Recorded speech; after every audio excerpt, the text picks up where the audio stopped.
Today we're going to install an Aries Armor Effin-A MKII 5.56 compensator. Comes in this neat little pill bottle. So you can see it's got all sorts of humorous stuff on the label. Comes with compensator, a crush washer, the adjustment screws and an Allen wrench, or the set screws that plug up all the holes, and some instructions.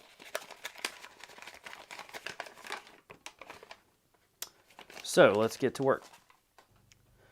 So this is the rifle I'm putting it on. I've got the upper in vise block. It's actually, I'm using the Magpul Bev block these days, which I really like. So anyway, this is the Michelet comp that I had on there. I've already broken it loose, so I'm gonna take it off. I've already installed this Effin-A comp on another rifle previously, so I replaced the crush washer with a new one. And if you see it looks used, that's why, because it is. I'll screw it on. It says tighten until it can no longer be removed by hand. So break my wrench out here. You want to make sure that you line it up to where one of the sets of ports is directly at 12 o'clock on the rifle.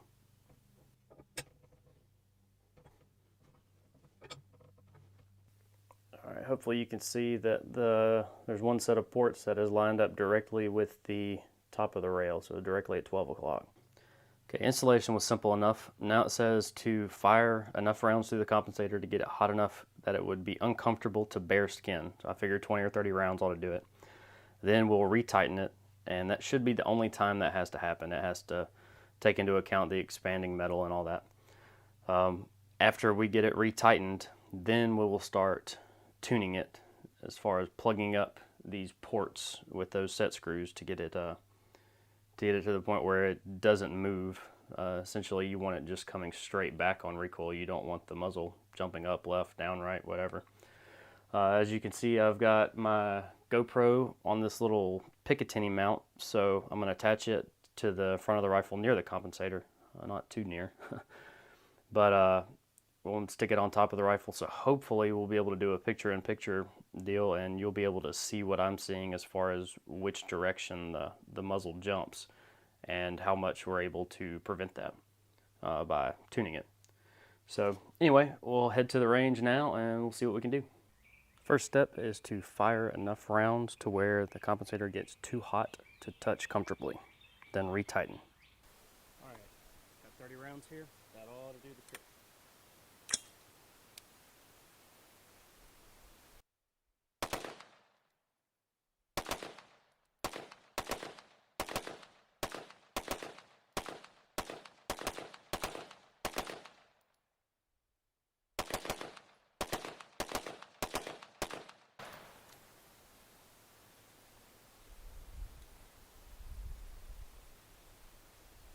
That's plenty hot.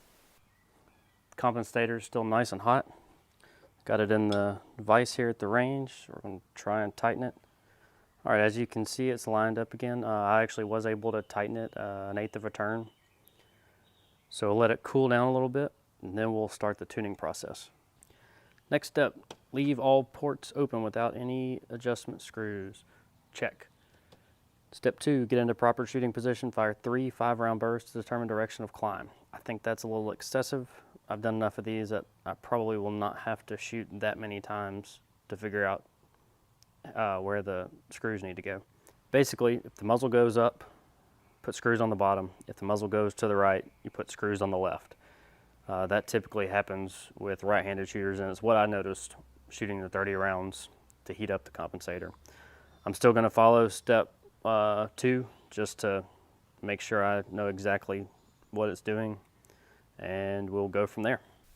I'm going to be shooting at a paper plate on a target about 25 yards away. I'm not really worried about where the zero is, where the rifle's hitting. I'm mainly doing that to hopefully show from the GoPro footage which direction the muzzle's moving. Once I get the compensator fully tuned, then I will re-zero the rifle and we'll do some testing to see how well it works. But I just wanted to give you an idea. To start with, I'm going to be shooting at the top left plate.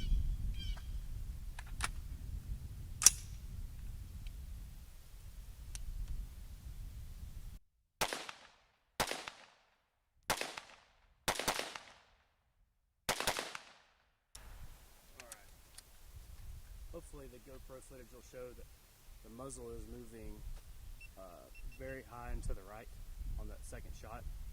So let's go put some adjustment screws in place.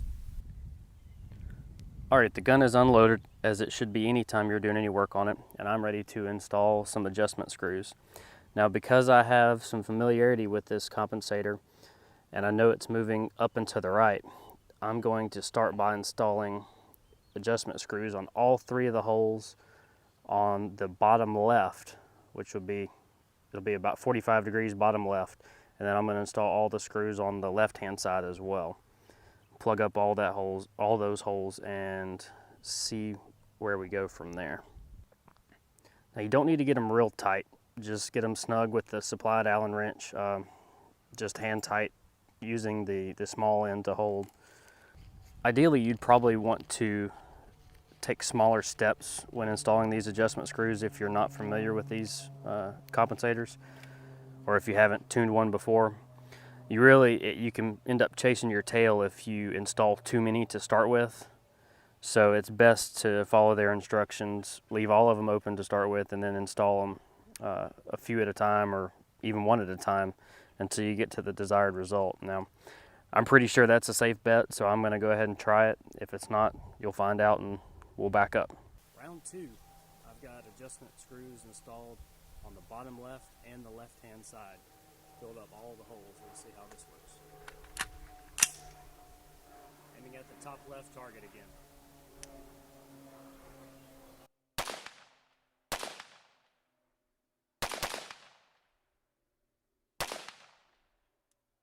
Alright, so now the rifle is recoiling straight to the left.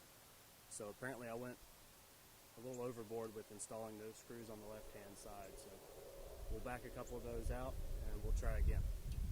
You can see I backed out one of the screws on the left hand side. We'll see what results that gives us.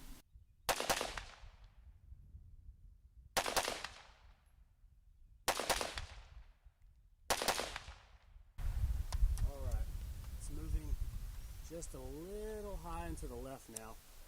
It's not moving very far. All the holes on the left hand side plugged. All the holes on the bottom left plugged. The outermost hole on the very bottom plugged. And now we've got the innermost hole on the top right plugged. Obviously, I wish it were going a little smoother. We've had to jump around a little bit. But that's part of it. It takes just trial and error.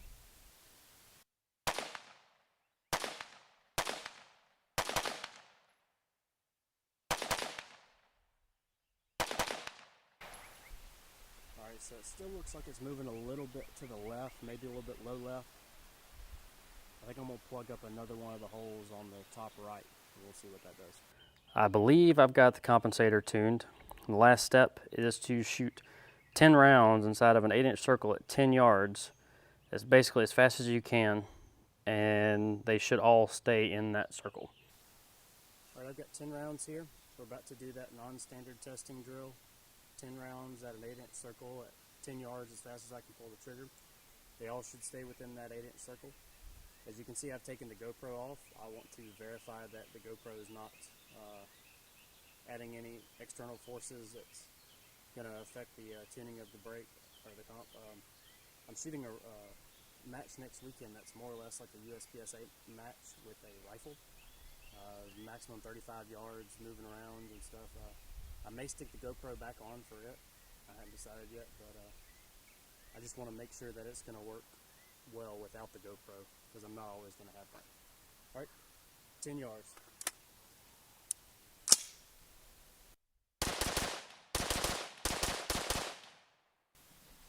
Alright, they all should be there. 1, 2, 3, 4, 5, 6, 7, 8, 9, 10.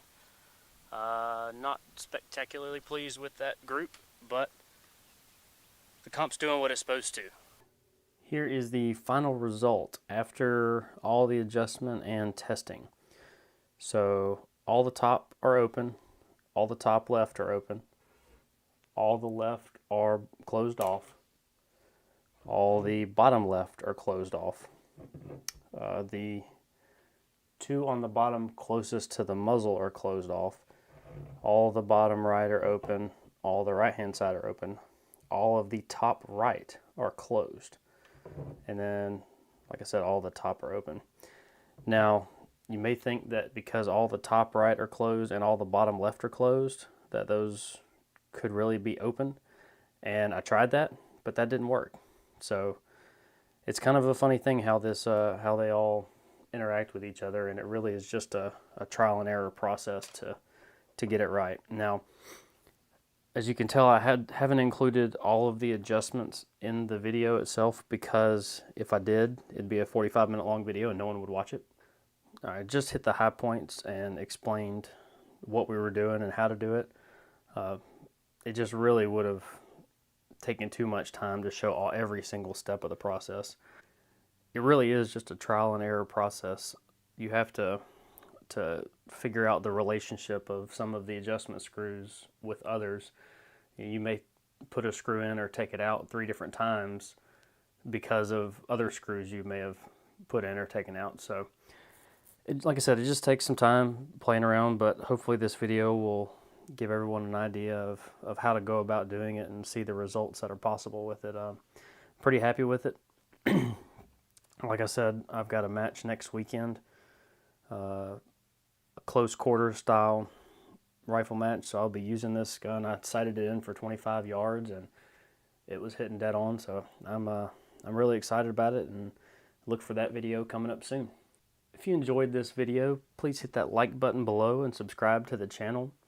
I keep this channel pretty well updated with my match videos, but I'm looking to hopefully get some more instructional videos and review type videos going sometime soon. I've been slacking on those here lately. I hadn't been doing more shooting than I have playing around with videos and such. So anyway, hope to do more soon, and keep your eye out for new videos coming soon. Thanks.